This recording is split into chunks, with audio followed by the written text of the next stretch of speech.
Welcome to the Public Voice Salon. We are an open dialogue on education, the arts, and social change. And today we're broadcasting in Issyra Gallery in Hoboken, New Jersey. It is the only African art gallery in Hoboken. It might be the only African art gallery in Hudson County as far as I know. And we're with Issa, who is the proprietor and founder of this wonderful gallery. And we first met Issa on the art tour a couple of years ago, and he is just very, very kind person, and he was very respectful and welcoming us into his gallery space here, which we found was extremely cozy and open and warm and welcoming, and we just love the vibrations in this place, and it feels so good to be here, and the art is so beautiful. We're surrounded by art. It's a very big space, and I thought, like, this is a kind of a space and a kind of a feeling that's very let's just say very in touch with what we thought of when we created this program, Public Voice Salon, which is to have salons a la Gertrude Stein in Paris in the 20s and Mabel Dodge in Greenwich Village also in the a little before the 20s. But this idea where people come together in open dialogue and talk about art, talk about social change, where there is no script, there is no theme. We're not talking heads. We're two human beings having a dialogue, an interaction, and just to allow the conversation to become as rich as it can get and meander like a stream in the woods, kind of, you know. So in this beautiful, transcendently gorgeous space here in Hoboken, which is located in the Newman Leather Building, which gives another aesthetic. It's an old factory that was converted into art galleries. I am now going to pass the microphone over to Issa, and he's going to talk about himself. He's going to talk about art. He's going to talk about whatever he wants to talk about, and then I'll respond in a dialogue, and we're just going to have a human exchange here in this beautiful social aesthetic space with Louis Armstrong playing in the background. Frank Sinatra was playing before, which is fitting because we're in the hometown of Frank Sinatra. And now Louis Armstrong is playing some jazz music, and we're going to riff in a jazz-like conversation where we're just going to talk about whatever comes up. So, Issa, welcome to the Public Voice Salon. Thank you so much. Thank you so much, Mr. John. And Claudia, my wife. Gloria. Claudia. Claudia. Claudia. Claudia. Claudia. Claudia, thank you so much to be here and for art, culture, and meeting is the way we build the gallery. Normally, gallery is 4 white walls. You put painting, and I'm sorry for disturbing a lot of people about this because it's my own things. Hold the microphone like right about there. Okay, good. Sorry. Okay. Thank you. It's important. Have to take like this. Perfect. Yeah. Okay. Issyra Gallery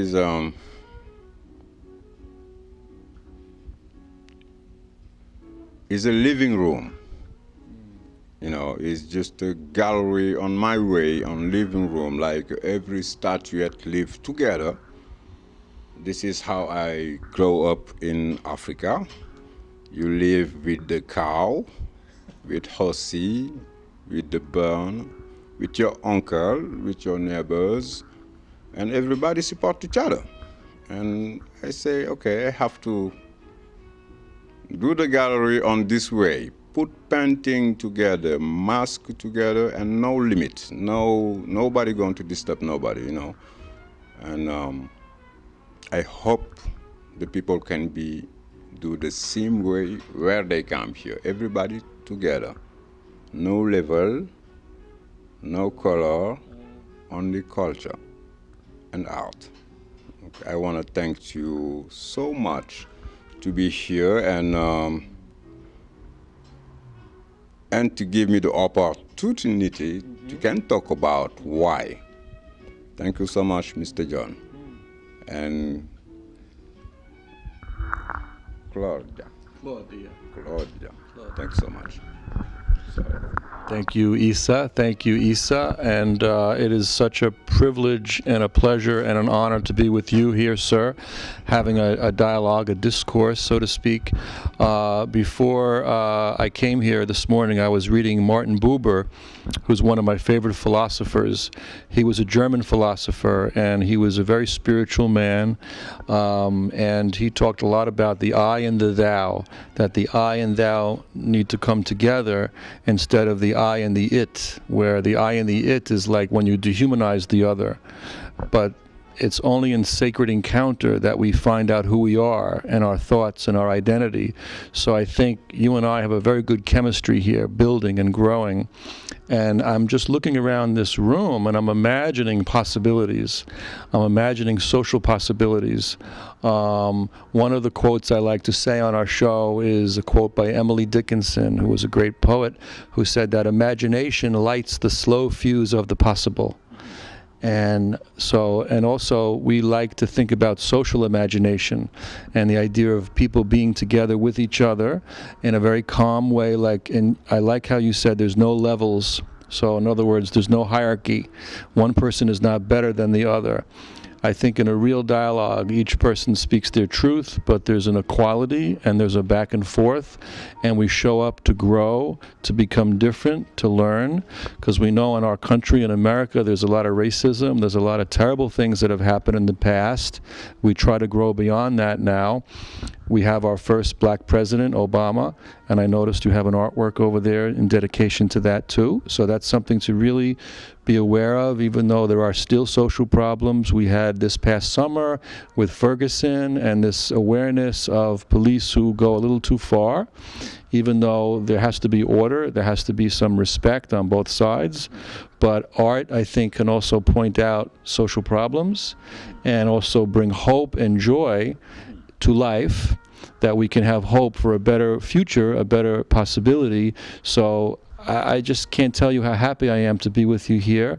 I'm going to give the microphone back to you, and you can say some more things. And then I also want us to move around the gallery space here today. I want us to go into the different cozy corners, the nooks and crannies, and just to let the people know who are watching us that this is a real place in Hoboken.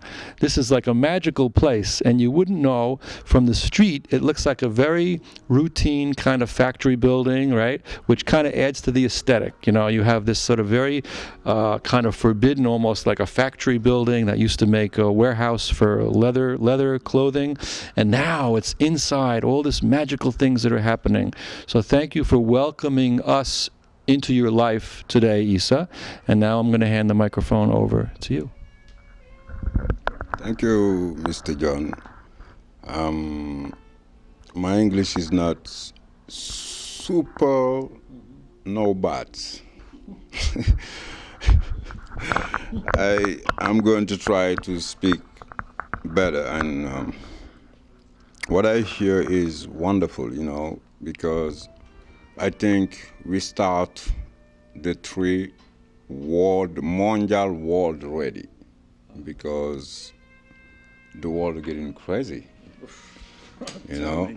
You can just to sit down and look TV, and if you have a good pizza, you can go into eat all, because, you know, sometimes my appetite is just to go, and because the world is crazy. And I think everybody have something to do. Every country, every culture, every school. And when I talk about school, is every country is a school for another country. España is a school for the French people. French people is a school for the Spanish people. Portuguese people is a school for the Brazilian people. Brazilian people is a school for the Portuguese people. And we have to, I think, be more human being, is go back to the ground, because I'm so happy you come here today. No, I'm very happy because I have so many things in my mind. For me, I have to do something for the world, and I think is for every single human beings. We are not here to make money and eat large good pizza or hamburger or pasta.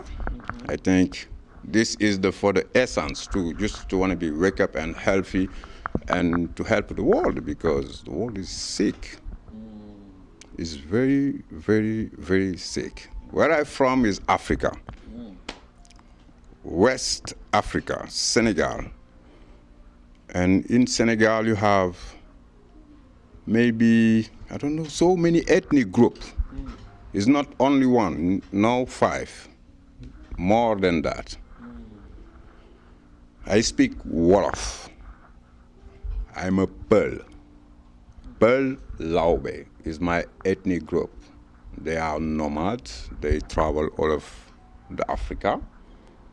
And sometimes they speak 5 or 10 languages inside in Africa. They call Peul.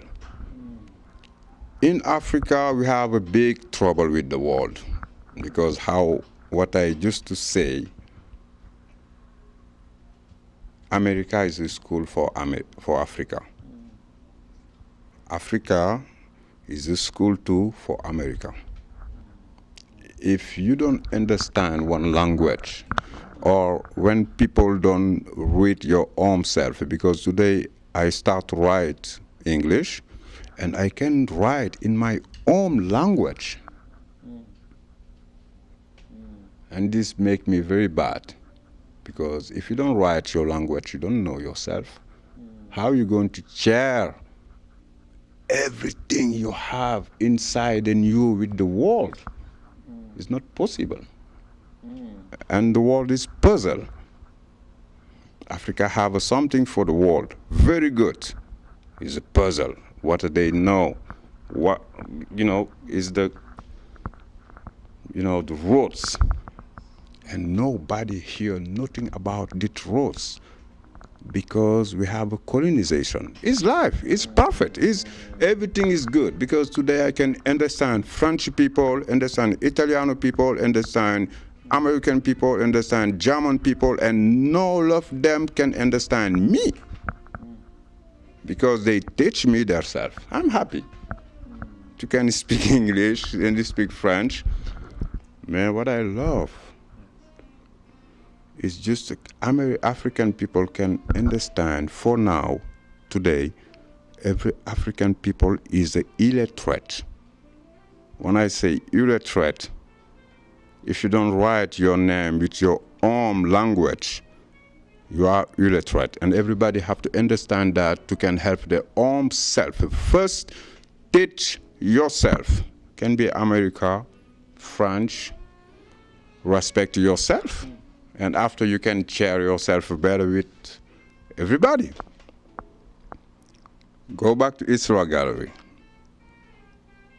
Issyra Gallery is the name of my son and my daughter, Ismaila and Sira.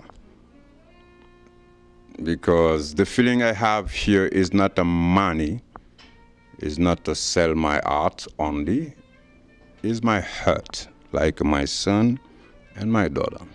And I want to share that with every single human being. Where you're from, who you are, is not very important. The most important for me is be human being when you come here and we share. It's your home, and learning, sharing. Mr. John, voilà. Wow, it's Something to say. I'm sorry. Thank you. I have to say that. Good. You said many good things, and we'll continue. I feel like this is a beginning, a new beginning, you and I, with this dialogue, and then we'll see where this goes in the future, you know. I do believe in the power of new beginnings, and there's a kind of magic in that as well. I was reading the other day the philosopher Paul Ricoeur, who was a French philosopher of language, and he talked about the dialectic between understanding and explanation, which really struck me, and we can maybe educate the public a little bit about this idea that when you talk to somebody, you're explaining something to that person, but that person may not understand exactly what you're saying because of the language problems, and you have some meaning that you're trying to transmit, but it's not directly. I don't encode my thoughts into your brain. It's a playful thing that we're going back and forth, and we're saying, okay, I think this is what you mean. Do you mean that? So it's kind of a game, you know, and I don't think any language should be superior to any other language.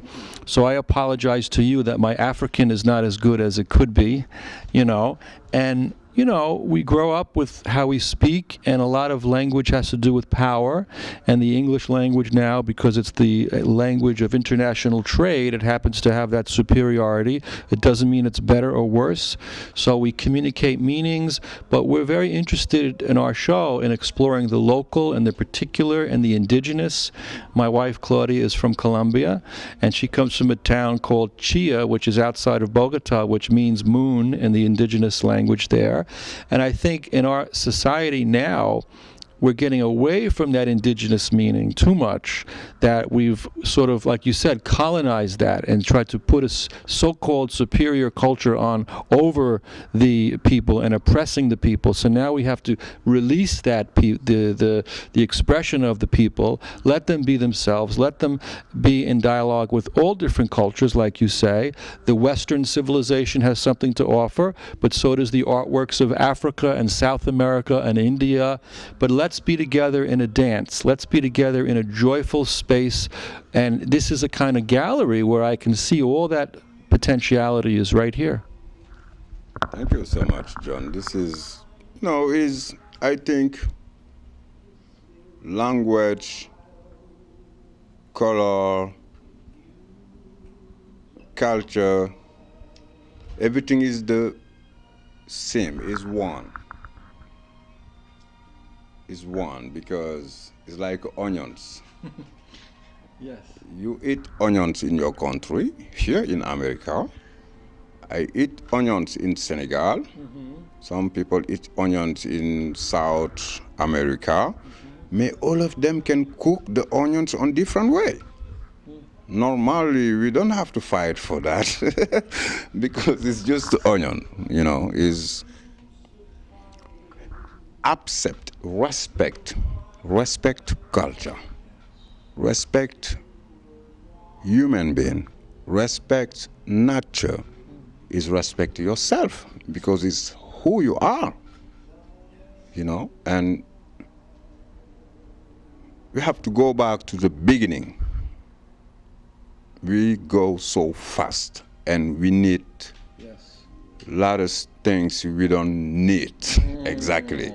I think you have to be do carefully because for us it's so late. Me, I'm going to have 40 years old this April. Oh.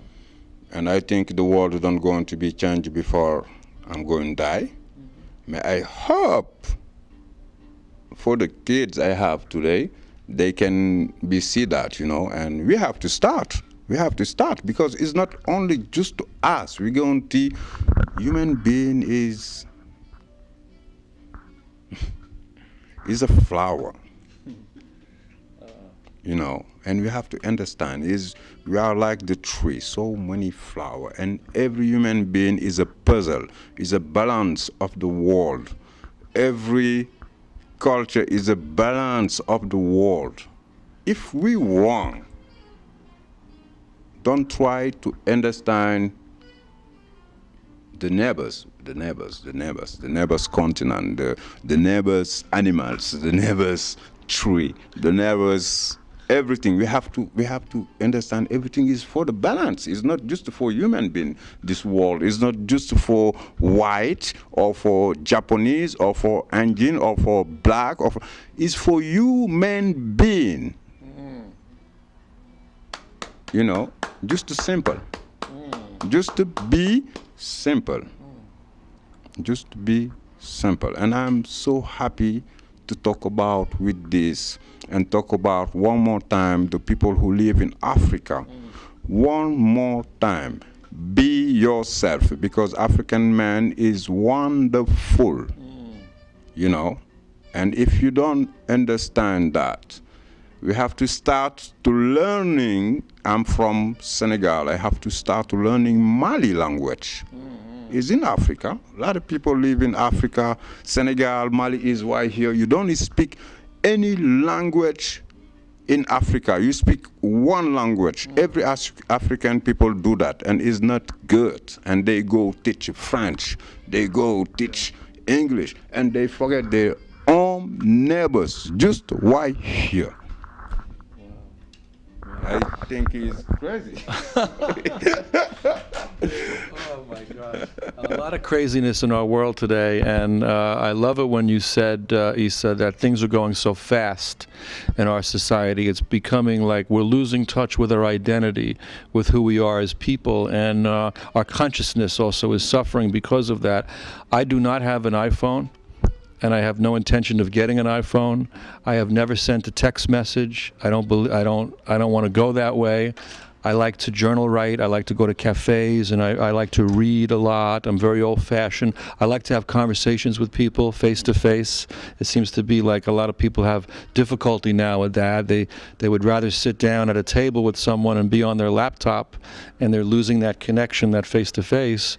So I think you represent, for me, a getting in touch with my inner indigenous culture.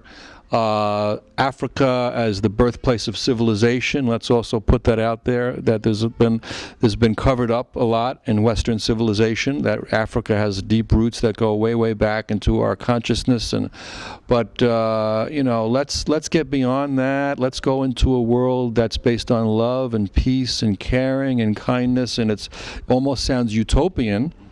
But we have to put the utopian thoughts out there, you know. And but we're going to move around this gallery space a little bit in a second, Issa, and just really capture the different corners and the nuances and the textures to share with our audience. But before we leave this spot, maybe we could refer to the wall behind us, and you could say a few thoughts about the work that's behind us. Ah, yes. Yeah. Yes. Okay. But the work, was one. What about this with the world? This is Elise Tact. She's a wonderful artist, and from Amsterdam, and live in New York City. And she's a programmer, director of Issyra Gallery, and wonderful artist too. And I have Joe Gilmore. I have Jad, these wonderful ladies, okay. And Issa Sow, and Ibundoy. Just Ibundoy, you know, just right here.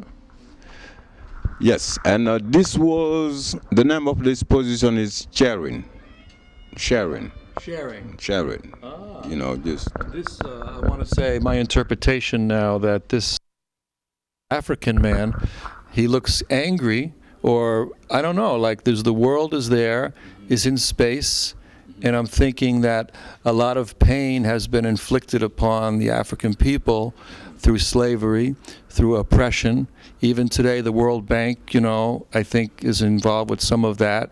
But this is a very amazing, transcendent image of the world and an African man ahead in space with the galaxy behind it. It's something, what do you think? What I think, you know, it's wonderful artwork, because Elise Tact, what does she do? She do digital painting with the computer. And I can say maybe she is the first one who started doing this work. And she's from Amsterdam. Here is dark, the eyes is grand, and I see a lot of snake. I don't know if it's African man because African men they don't have a snake on the head, you know. May I'm going to ask Elise. Okay. There to try to know. I'd be curious because it also it feels like the African world is like a planet or like a whole world unto itself. This is Africa. That is Africa. Okay. Is on the map you can see here yellow Africa. I mean I think she's very human artist. She can do a lot of white, a lot of black, a lot of Chinese because she's just an artist. Now, I want to explain to our audience we're engaging in a hermeneutical process here, and that hermeneutics is the art of interpretation. I've been reading a philosopher named Georg Gadamer. Gadamer was a philosopher who, Cornel West actually said that his favorite philosopher is Gadamer, and Gadamer came up with this idea of interpretation as a fusion of horizons, that there is the work of art, there is your consciousness, and you have the right to make an interpretation. It's a human being, and very often we interpret through dialogue, through conversations. Sensibility. Yeah. I think it's a sensibility, is something you can feel, is a challenge. Everything you see and I see, I have opinion. But first I have to respect your opinion. You know, everything I think is, we talk about the same way. And I don't like it in the art world or anywhere where somebody feels that they have a right to impose an interpretation on me or anybody else, and they make me feel that I'm wrong for thinking this way. If only I'm exploring in my consciousness, like maybe I think dialogue needs to be more playful, and what I feel from you is this wonderful sense of acceptance and openness about a playfulness of sharing, like you said, the interpretations in art. And I think in the art world today, too often, there are hierarchical spaces where it becomes a power trip, where people shame other people and embarrass other people. And I think as a result of that, a lot of folks out there are afraid of art. They become intimidated and they genuflect to the artwork instead of being open to what might happen in terms of an interaction between yourself and the work. That's right. Is very nice. What do you say? Is wonderful because at some point people have to hear. You know, art is okay. I'm going to make it more simple because I'm doing art now for 3 years and a half. I can say I don't know 5 years ago what happened with the art business because I never be inside and I never interested to look at painting, you know. I was somewhere. This is a new adventure for you. This is like we're born every day. And we can have, you know, I used to feel lucky to today to found I can just wake up and say everything I feel in my mind on the canvas. Is the color is wonderful, I'm happy. Is the line is perfect, I'm so happy. I'm happy because I think art is medicine.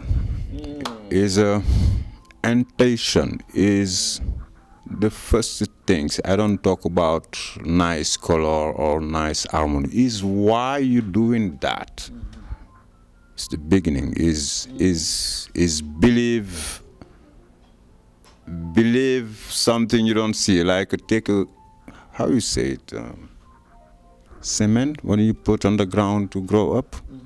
You take a mango cement and put on the ground, seed, Okay. and put on the ground, and nobody going to tell you this going to be grow up or not, and you believe. This belief is very important with art, and what I do here is my own therapy. Therapy, yeah, psychotherapy, like Yes, psychotherapy. is my own therapy Okay. to feel better in myself. to feel better today because it's something I just found. Wow, wow. You know, there's a whole field also known as psychology of art. So you're touching on that, you know. And also you reminded me of a poem by Tupac Shakur, who was a great hip-hop artist and poet.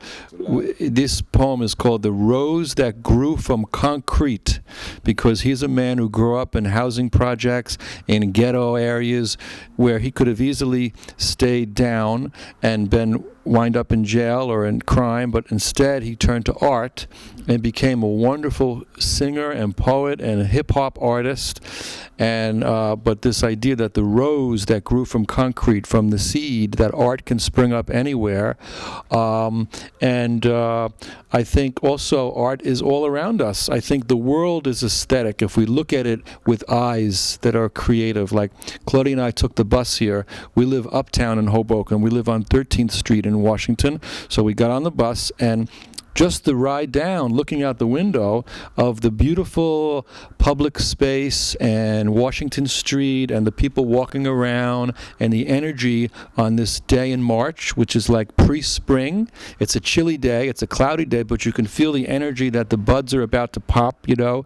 But looking out the window and you see that people don't have their heavy coats on anymore, that they're getting a little bit lighter. And that to me itself is a wonderful thing, but the people on the iPods don't see that. The people looking at their electronic gadgets, they say, look out the window, I want to say. I don't think anything on a flat screen that's more beautiful than the nature of everyday, the wonder of everyday life. There's an aesthetics of everyday life, but I think the art world can point us toward that as well. So we're going to now explore a different magic corner of this gallery. And so when you see us again, audience, we're going to be in a different place in this wonderful gallery. Like poof. Ta-da. Okay. Ta-da. Okay, we're back and we're in a different cozy corner of the Issyra Gallery, with Issa here, and behind us we have, oh, look at this, wow. Beautiful sculptures, and I think behind you it looks like a door, like almost like a magical door. Happy to talk about the door. And I want you to talk about the door and also how the art world opens up magical doors for us. Thank you, John. I'm happy to talk about the door because I go outside sometime and look the big garbage and look what we have there, you know, because I'm so surprised here in America to know I can build all of my gallery with things I found outside. Thank you for throw away. May thank you next time maybe to give it to somebody that can be helpful. Door mean the world for me. Every religion talk about spirituality, the door to open the paradise. This is what the door means for me. And this we have animist door.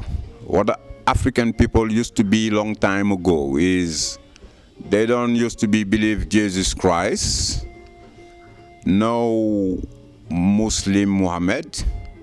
They used to believe human being, like who you are. You can be Muhammad, you can be Jesus Christ, you can be Judas, you can be everything. They just used to believe human being. Like the traditional African art is not art, is for helping people because all of them have a meaning.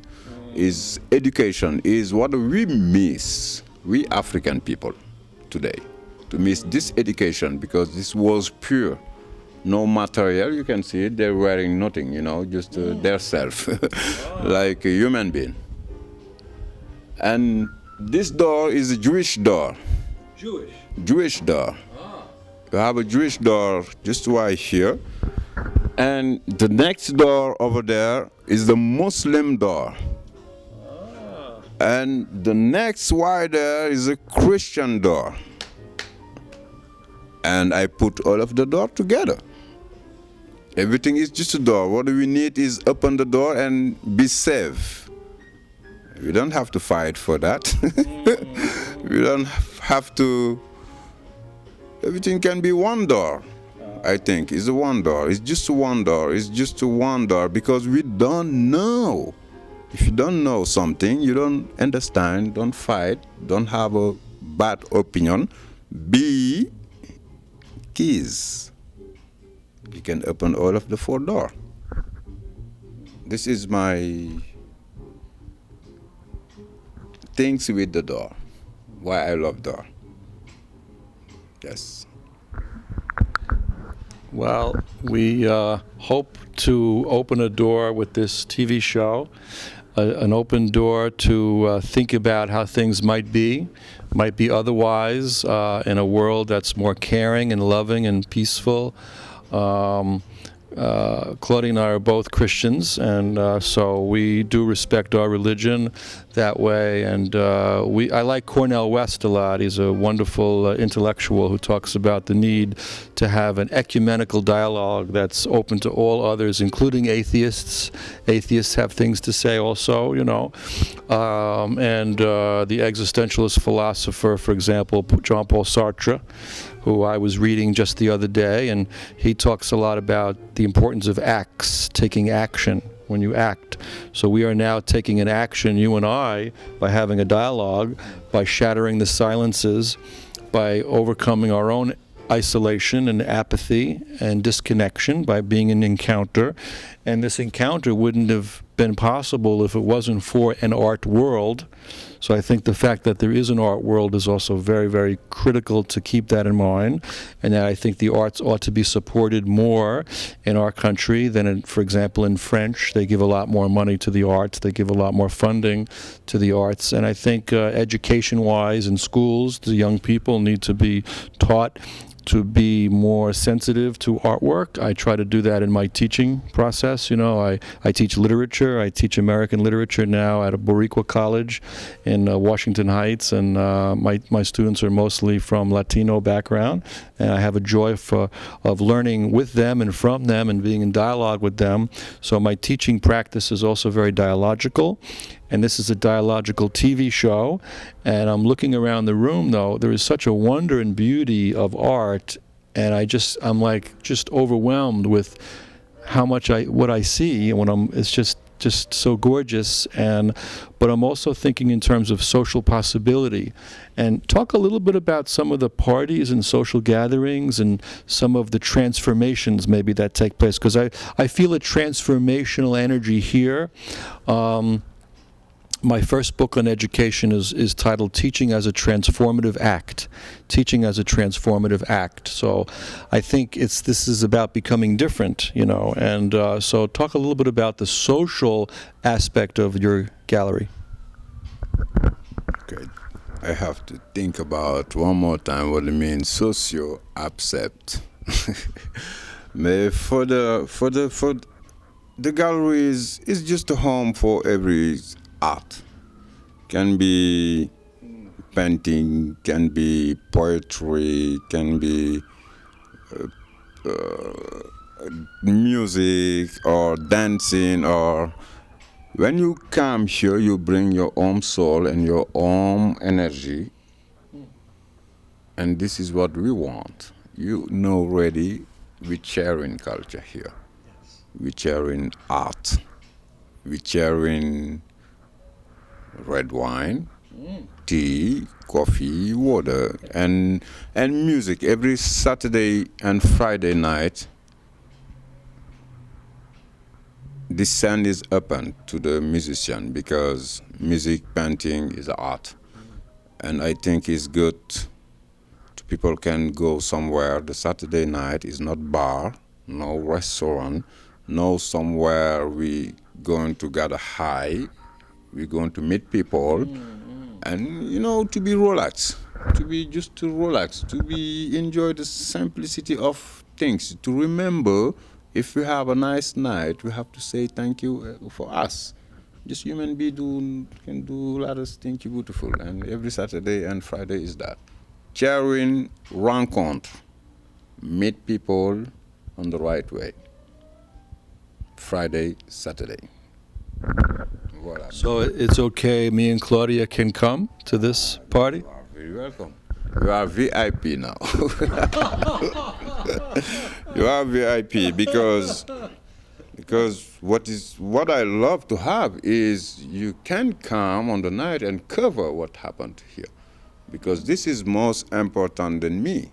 You can see 5 musicians and single of them have a good idea to help the world, to the customer who come here, because you can see teacher, you can see designer, you can see avocado, you can see Muslim, you can see Spanish, you can see Chinese, you can see Japanese, and we are just happy to share this. Can I tell you what we did last Friday, me and Claudia? What we did, we sat on the couch and we watched Diners and Drive-Ins and Dives. That's a show that we watch a lot. Did you ever see that TV show?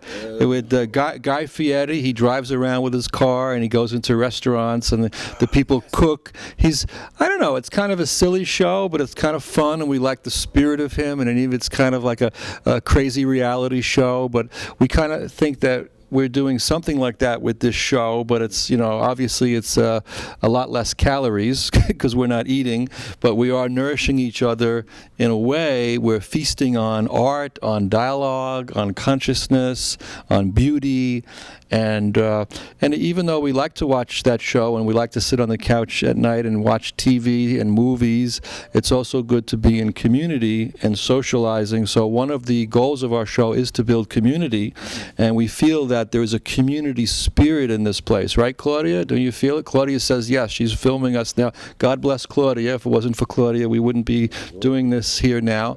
But let's do this, Issa. Let's go to the last corner that I'm looking over there, this beautiful, cozy corner, and let's continue our conversation over there. How about that? This is wonderful. I meet you there. We'll go there. Okay. Thanks. Cool. Okay. Okay, that's great. Okay, now we're beginning the final segment of our dialogue with Issa here in this wonderful gallery in Hoboken, New Jersey, the only African art gallery in Hoboken, and also, I believe, in Hudson County, New Jersey.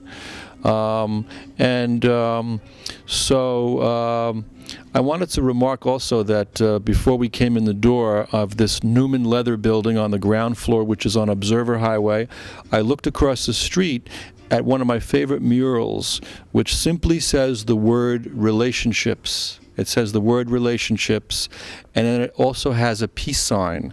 So relationships, and at the end of the word relationships, there's a peace sign. So I think that communicates a lot about what we're trying to do with the show also, and our mission.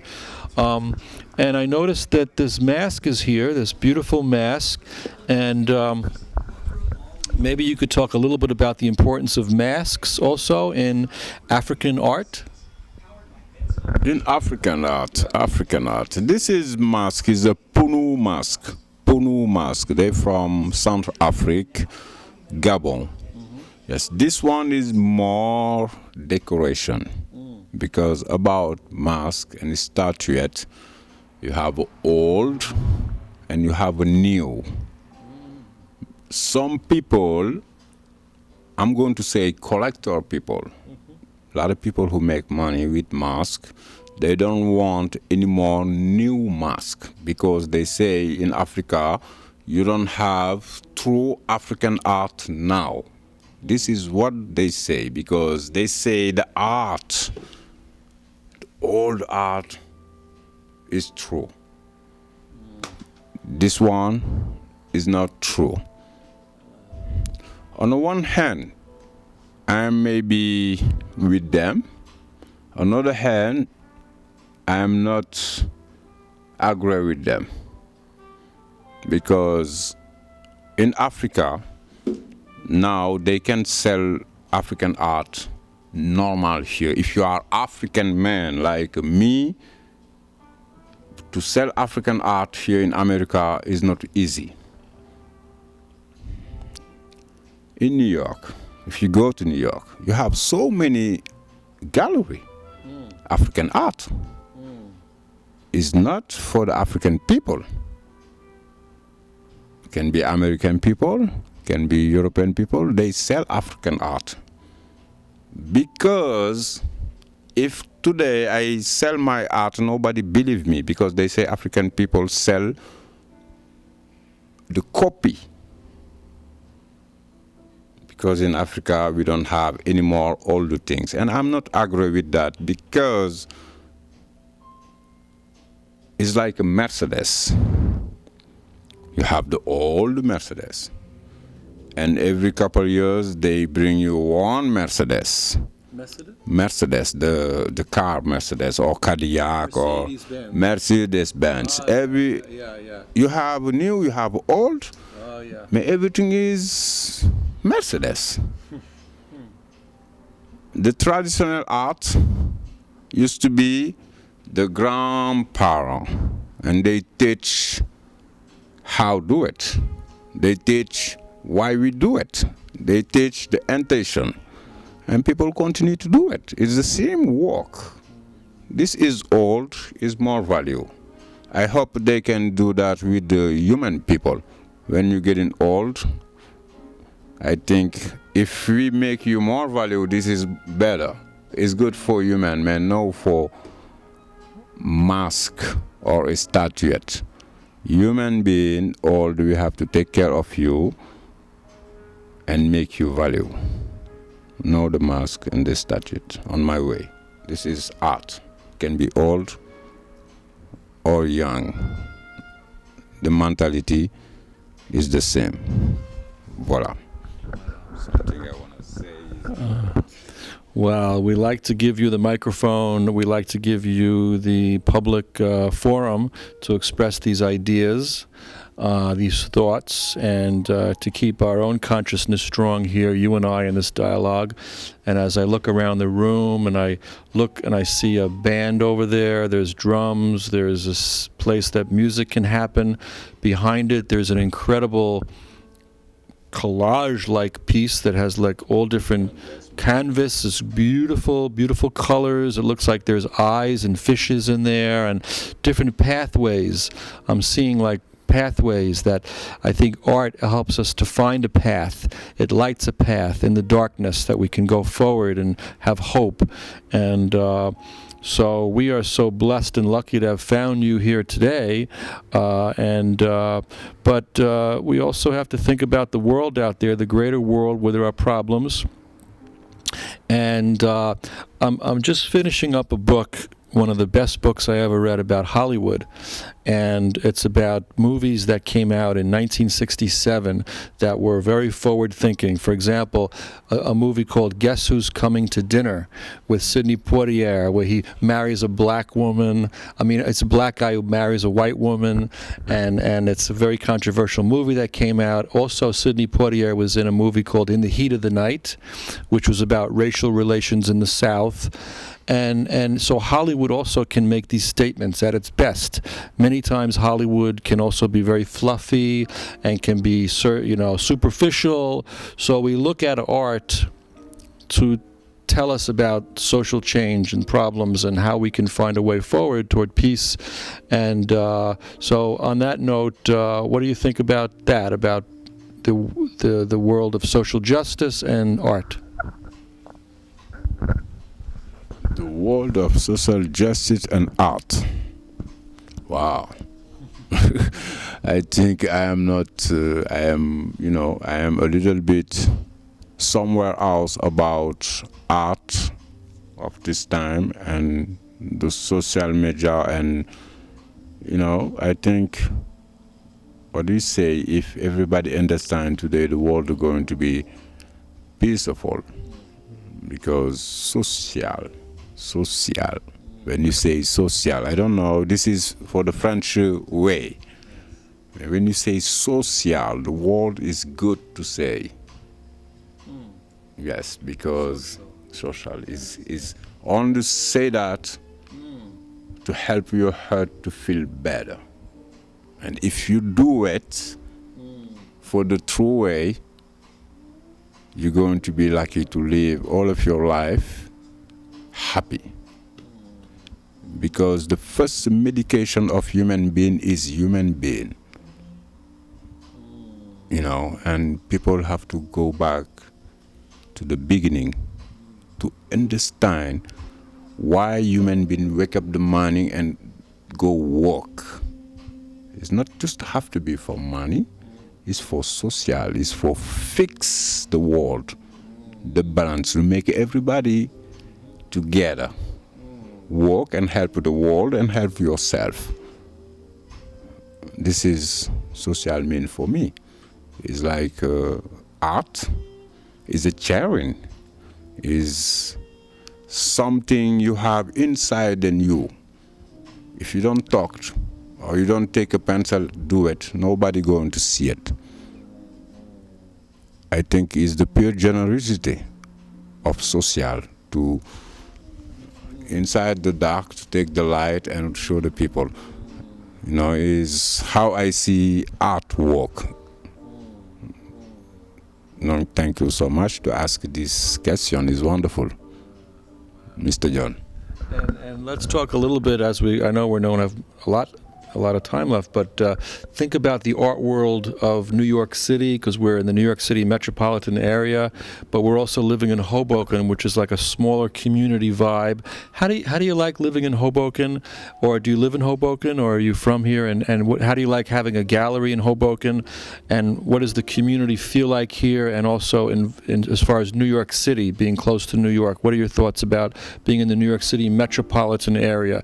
It can also be very fast-paced, right? But at the same time, there's a lot of culture here too. Yes. New York City with art, with Hoboken.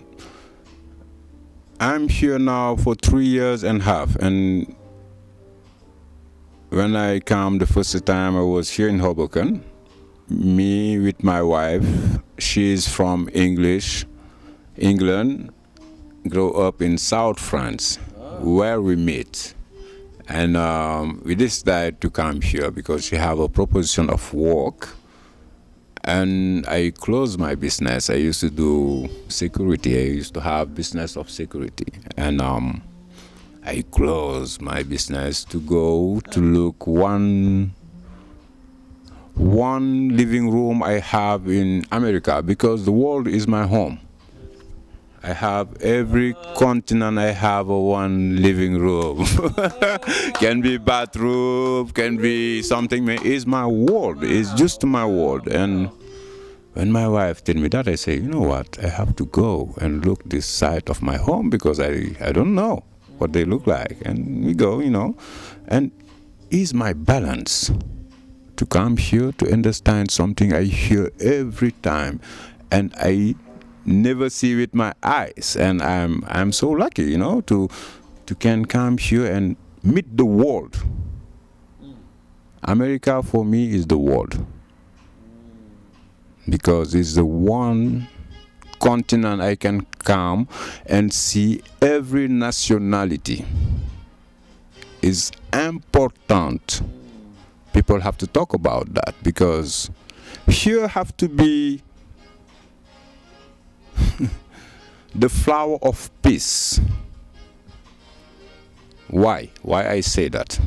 Because you have all of the world here, and they wake up together every morning, walk together, share together, and go back home together. I don't understand why the world can be fight if we can do it here. Because here is the world. It's the world, all of the world. You can find Senegalese people, Spanish people, Chinese people. I think the real name is the world. You know, it's the capital of the world. And when I say that, I don't say about the way with the American people, or because it's United States you can come and get money. I don't talk about that. I talk about it's a good occasion to meet all of the world. This place is mystic. America is the mystic, is a noyau of something. I hope American people understand that. I don't talk about money. I talk about human being you can see here. Every day I can go Japan, Chinese, I can go Africa in America, and it's wonderful. What do you think this guy? What do you think this guy thinks about what we're saying here? This fisherman here. He's a nice guy. He's a nice guy. I meet him exactly 4 months ago. Oh. You know, I have some Mexico friends, and they move, and they have my number. Everything they found outside or people don't want, they come to me, and we do truck. It's not, they don't sell me, it's truck. They say, oh, I have this. I say, oh, I give you this. Oh my. And they give me this. You know, I think that we have got to, Claudia and I, on a future Friday night, instead of watching diners, drive-ins, and dives, instead of sitting home on the couch, I think we might just have to come here and be involved in a social dialogue and a dynamic, and maybe we could film in the future, and maybe this is only the beginning of taking this world adventure that you have started. The seed that you've planted here in Hoboken, New Jersey, Issa, is just so magical and wonderful, and I'm feeling a transformative energy, and I feel like this is only the beginning. So we want to thank you so much for being on our show, and thank you and say to our audience. Thank you so much, John, and thank you so much, Claudia, and thank you every artist to be artist and human being. Thank you. Thank you. Woo!